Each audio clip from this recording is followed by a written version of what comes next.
I got a problem. I need to install a light switch right here in the kitchen.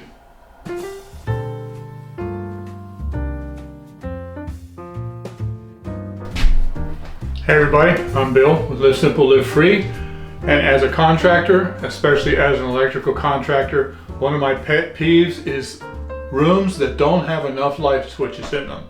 You see that it's mostly in older homes like this one, but I see it in new homes too. I hate it. There should be a switch in at every door, every access to the room. And this is our kitchen here in Florida. And when you come in from the hallway into the kitchen, there's no switch over here. So when you come into this kitchen from the hallway, you gotta walk all the way over to here to turn the light on. Crazy. So I'm gonna have to put a switch here as well as over there. It's called a three-way switch where it works with both sides in order to be able to turn that light on when I come in. The problem is, if you're over here in the dining room and you're bringing dirty dishes, for instance, back in, and you got arm full of dirty dishes and you walk in, there's no switch, you got to walk all the way over there to turn the switch on with an armful of dishes. It's really awkward. So let's get this done. I'm going to put a switch in here. So here's the proper way, the easiest way to do this. There is a tool that is a camera, tiny little camera on the end of a long fish, a snake that goes down through the wall. So what you do is you cut a hole right here where you're going to put the switch, and it's just the size of the switch. You put in what's called an old work electrical box. You put it in there. It's got tabs that turn and grab the inside of the wall and fasten it in.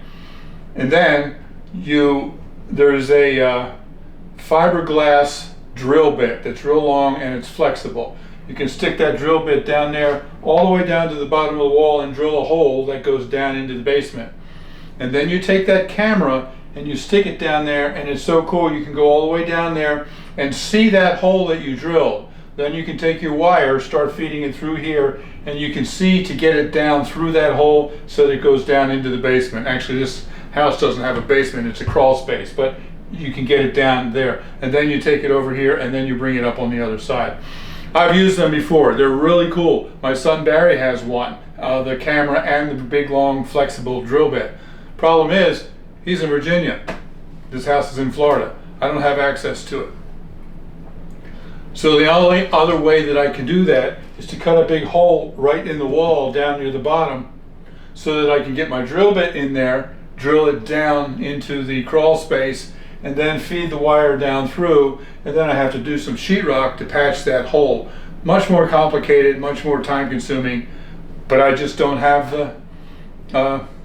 the tools that I need to use the camera. Well, not too long ago, I was thinking about this dilemma as I was going to bed. And all of a sudden I woke up in the middle of the night with a brilliant idea. I don't know why I've never thought of this before. Now, I'm sure other people have done it. It's not new, but it's new to me and nobody told me how to do it. It just popped into my head and I thought, I wonder if that would work. And I went and tried it, and you know what? It works. It is so cool. I can't believe it. It works. This is the other switch over here by the wall. What I did was I took out the switch and put in a motion sensor switch right here. Absolutely phenomenal. Now when I walk in the door, it comes on. The other problem with doing the traditional way was I would bring another wire up in here inside the wall, which I could do from underneath, but there would be no way to get inside of this box without, once again, cutting another big hole in the wall here. Then I'd have to patch that, and I got this here. It would have been a mess. This is really cool. It's really amazing. So now, as soon as I walk in the room, the light comes on. Isn't that cool? Now there is one little minor issue with this switch, and that is the sensitivity. You can set the sensitivity so that it senses how far, it adjusts how far away you have to be before it turns on. I adjusted it down to the least sensitivity, so hopefully you have to get a little closer for it to turn on. Unfortunately, it still senses when you walk down the hallway. So if you're walking down the hallway, especially at night, it's startling, the light comes on, you're not coming in here. But every time you walk past the door in the hallway, the light comes on. I don't really like that because it comes on more than it needs to. But here's what I did with that. It also has a setting for how long the timer will be on. 10 minutes, 5 minutes, and 1 minute. When I first installed it, it was set default for 10 minutes. So we'd walk down the hallway, the light would come on and it wouldn't go off for 10 minutes. Well, I didn't want to spend all that extra electricity. So I set this at the most sensitive, which is only 1 minute. So as soon as the motion stops, it'll go off in 1 minute. So now we walk down the hallway, the light comes on, a minute later it goes off. So I'm not wasting 10 minutes of light electricity every time we walk past there. Also, even with only 1 minute, if you're in here, you're working, it sees your motion, it doesn't turn off. It stays on.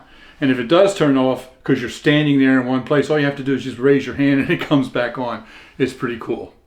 And you know, I don't like the fact that the light comes on and stays on for a minute. I'm wasting that extra electricity. But in reality, I think it's saving me a lot of electricity, because the way it was before, every time we go in and out of the kitchen, if we leave out of the kitchen, we wouldn't go over and turn the light off because it was so awkward. So we ended up leaving the kitchen light on for sometimes hours because we didn't want to have to go all the way over to turn it off and on all the time. Now, every time we leave the kitchen, 1 minute later, it goes off. So I'm actually, in the long run, saving electricity by doing this. And it was a very fast and easy thing to do. Instead of cutting all those holes, crawling underneath, running all that wire, all that stuff, I just bought the motion sensor switch. I took out the old toggle switch, undid the 2 wires that go into the back of it, took those same 2 wires and put them into the back of the sensor switch, motion sensor switch, put it right back in, screwed it in, I was done. The whole thing took about 5 minutes and this project was done. Now I am so thrilled, not because it's a new thing, it's not. This kind of technology, of course, has been around for a while. They use it a lot in commercial applications where they don't want the light on all the time, like commercial bathroom or something like that. But what thrills me is that I came up with the idea to use it here by myself. I didn't know if it would work or not. It works like a charm. I'm very happy to have figured this out.